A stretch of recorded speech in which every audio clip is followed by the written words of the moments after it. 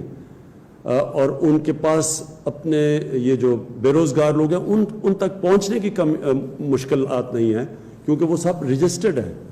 لیکن ہمارے ملک میں تو یہ بہت ایک ہمیں خوف آ رہا ہے کہ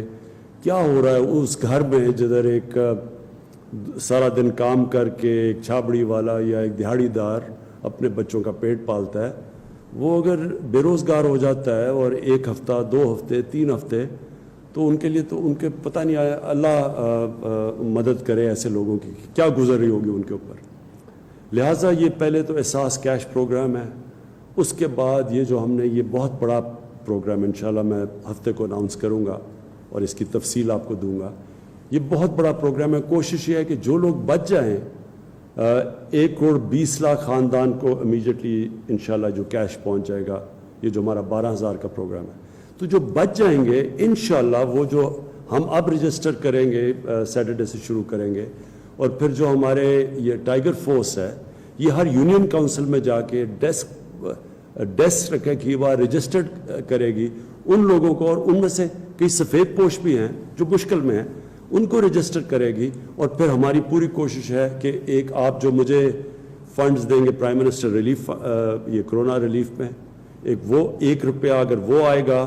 ان کو دینے کے لیے بے روزگاروں کو، تو 4 روپے گورنمنٹ آف پاکستان دے گی اس کے ساتھ. سو 1 لاکھ اگر وہاں سے آئے گا تو 4 لاکھ 5 لاکھ ہمارے پاس ہو جائے گا پیسہ دینے کے لیے یہ جو بے روزگار ہمارے مزدور ہیں، سفید پوش لوگ ہیں. اور انشاءاللہ یہ بھی پروگرام شروع کریں گے. لیکن یہ کوشش یہ ہے کہ یہ ہم وہ وقت گزار لیں جب تک ہم لاک ڈاؤن کم کرتے جائیں. وہ جس طرح آپ کو دیکھ لیا کہ ہمارے ڈاکٹرز بیٹھے ہوئے ہیں، ڈاکٹر فیصل پورے جو national command and control centre ہے، آپریشن سینٹر ہے، وہ ہر روز ایویلیویٹ کرتا ہے، اس کے مطابق جا رہے ہیں، صوبوں کو بھی ساتھ لے کے چل رہے ہیں. تو جیسے جیسے ہم دیکھیں گے ہم یہ ایز ڈاؤن کریں گے تاکہ لوگوں کو روزگار ملے. کبھی بھی گورنمنٹ اتنے زیادہ لوگوں تک نہیں پہنچ سکتی. تو ان تک تو صرف جب تک ہم روزگار نہیں دیتے اور ہم روزگار کے موقع نہیں فراہم کرتے، جس طرح کنسٹرکشن ہے، جس طرح انڈسٹری ہے، جس طرح ٹیکسٹائل ہے، تو تب تک تو پوری طرح لوگوں کو یہ ریلیف نہیں ملے گا. لیکن اب سے تب تک انشاءاللہ کوشش کریں تک زیادہ سے زیادہ تر لوگوں تک پہنچ سکیں. لیکن آخر میں یہ کہنا چاہتا ہوں، یہ جو مشکل وقت ہے یہ ایک پوری قوم اس کا مقابلہ کر کے جیتے گی. اگر گورنمنٹ آپ کو صرف کہتی ہے کہ جی اگر ہم مسجدوں میں جانا ہے تو آپ اپنے اندر فاصلے پیدا کریں، سوشل ڈسٹینسنگ کریں، اور اگر آپ نہیں کریں گے تو نقصان تو ہم سب کا ہے. اگر ہم جیسے جیسے کھولیں گے اور ہمیں کھولنا ہے، جس طرح ایران نے کھول لیا، ایران کے ہمارے بہت برے حالات ہیں، انہوں نے زیادہ ہمارے ساتھ سے اپنے ملک کو کھول دیا ہے کاروبار کے لیے. اور اگر مصر اس طرف نکل گیا ہے تو جانا تو ہم نے بھی ادھر ہے. لیکن اس کی کامیابی تب ہوگی کہ اگر قوم مل کے خود ذمہ داری لے، قوم ذمہ داری لے کہ ہم نے خود اپنے اوپر ڈسپلن کرنا ہے، ہم نے بچنا ہے. یہ بڑی ہمیں پتہ ہے کہ یہ تیزی سے پھیلتی ہے، جب زیادہ لوگ اکٹھے ہو جائیں تو ہمیں خود ذمہ داری لینی پڑے گی. اور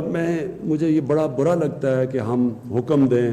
کہ جی اگر مسجد میں جا رہے ہیں تو ان کو مسجدیں بند کر دیں، نمازی وہاں جائیں تو پکڑ کے ان کو جیل میں ڈال دیں. ایک ذمہ دار قوم، ایک آزاد قوم خود ذمہ داری لیتی ہے. اس کو ڈنڈے مار کے وہ کام کروانا جو کہ ان کی اپنی بہتری کے لیے ہے، وہ ایک ذمہ دار قوم نہیں کرتی، ایک آزاد قوم اس طرح نہیں کرتی. اور میں وہی چاہتا ہوں کہ اپنی قوم، ہم ایک ذمہ دار قوم بن کے مقابلہ کریں اس کا، سب اکٹھے مل کے اس مشکل وقت سے نکلیں.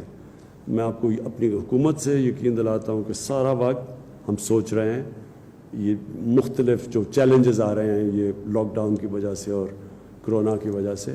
اور انشاءاللہ مجھے اعتماد ہے کہ اب تک اللہ نے ہمارے بڑا کرم کیا ہمارے پہ، اور جس طرح ہم جا رہے ہیں ہم وہ ملک ہوں گے جو کم از کم کرونا سے سب سے بہتری سے مقابلہ کر کے نکل سکتے ہیں. لیکن لاک ڈاؤن کے لیے یہ جو لاک ڈاؤن کے اثرات ہیں اس کا ہمارے نچلے طبقے پہ، کمزور طبقے پہ، غریبوں پہ زیادہ مشکل وقت آیا ہوا ہے. اور ہماری ساری کوشش یہ ہے کہ ان کے اوپر سے کم بوجھ پڑے. شکریہ اور پاکستان پائندہ باد.